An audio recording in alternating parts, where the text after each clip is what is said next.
দর্শক, এবারে জানাবো এক নজরে দৈনিক পত্রিকার শিরোনাম। শুরুতেই আমাদের হাতে আছে দৈনিক ইত্তেফাক। শিরোনামে দেখতে পাচ্ছি, মত ভিন্নতা কাটেনি, নিজ অবস্থানে অনড় দলগুলো, জুলাই সনদ বাস্তবায়ন পদ্ধতি বিষয়ে এই শিরোনামটি। আলোচনায় সংবিধান আদেশ জারি, গণভোট ও সুপ্রিম কোর্টের মতামত গ্রহণ। এপাশে রয়েছে, ঢাকার সঙ্গে সম্পর্ককে অত্যন্ত গুরুত্ব দেয় বেইজিং, বলেছে শি জিনপিং। কূটনৈতিক সম্পর্কের 50তম বার্ষিকীতে অভিনন্দন বার্তা। আরেকটি শিরোনাম রয়েছে, বিশ্ব শিক্ষক দিবস আজ, বৈষম্যের শিকার 5 লাখ শিক্ষক। সরকারি প্রাথমিক শিক্ষকরা এখনও তৃতীয় শ্রেণীর কর্মচারী, বেতন দক্ষিণ এশিয়ার মধ্যে সর্বনিম্ন। এরপর রয়েছে দৈনিক যুগান্তর। শিরোনাম, 3.5 কোটি টাকা আত্মসাৎ, বেস্ট হোল্ডিংয়ের ভয়াবহ জালিয়াতি। এছাড়া আরও রয়েছে, হামাসের সম্মতির পরও ইসরায়েলের হামলা, ট্রাম্পের যুদ্ধবিরতির প্রস্তাব।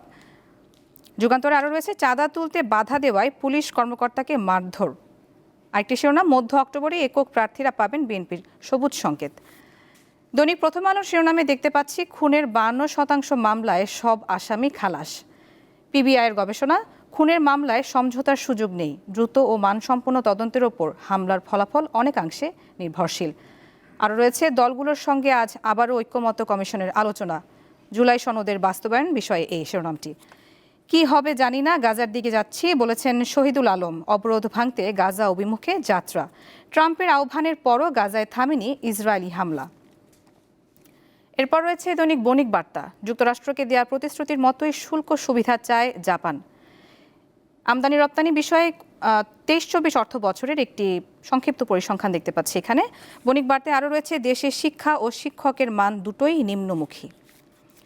দৈনিক আমার দেশের শিরোনামে রয়েছে, ভারতীয় সহ 19 জনের তথ্য তলব দুদকের। আরেকটি শিরোনাম, দেশ বিরোধী অপপ্রচারে আওয়ামী নারীরা। দর্শক, দেখে নিলাম আজকের দৈনিক পত্রিকার শিরোনামগুলো।